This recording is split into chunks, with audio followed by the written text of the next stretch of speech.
addiction comes a lot of shame. I think also, that most people with an addiction problem probably spent many years guarding their shame or hiding their addiction from others. So the idea of having to talk about stuff, that's a difficult thought. That's anxiety provoking. I think many people with an addiction problem feel different, like really unique.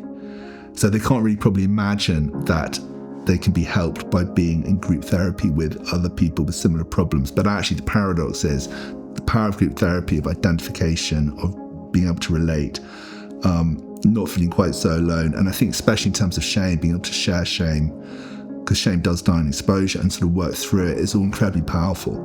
The impact of being in a therapeutic community for recovery is everything.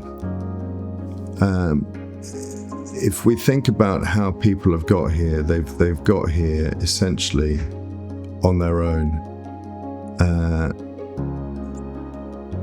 Predominantly because they come from a place of fear, and fear drives control, and control says, I've got to drive the bus, and I've got to do this on my own, and I've got to steer my way to being okay. But that tends to end really badly.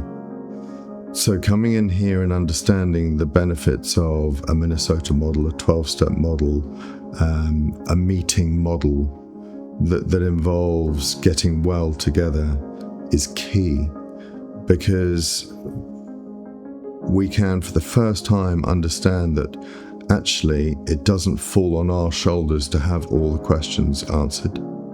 We don't have to know everything. We can actually come to the group and ask for help. We can feel held where we might not have felt held before. Addiction is very cunning. It wants to keep them trapped in that shame and in that guilt.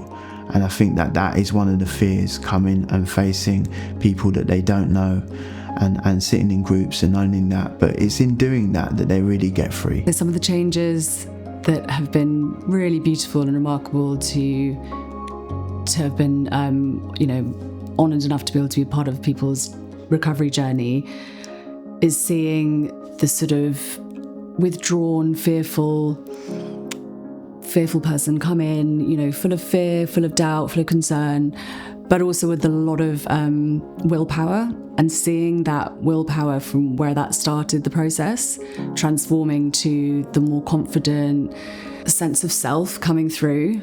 And then gradually with that, when you can see the clients are taking on board all the guidance that they've been provided with, and then turning that around into their own recovery and what that means to them, is really, really special. Just witnessing that transformation, whether it be in terms of how they might present themselves or speak with you as they go through the process.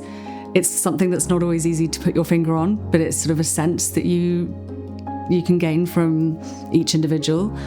And I think just in their character and the way that they will come to you and say little snippets of, this bit here that you mentioned to me, that really helped me, or just generally just saying how that they start to have new relationships with their peers, with the counsellors, that work they're doing. It's really, really, really wonderful, really amazing to see, and obviously very rewarding.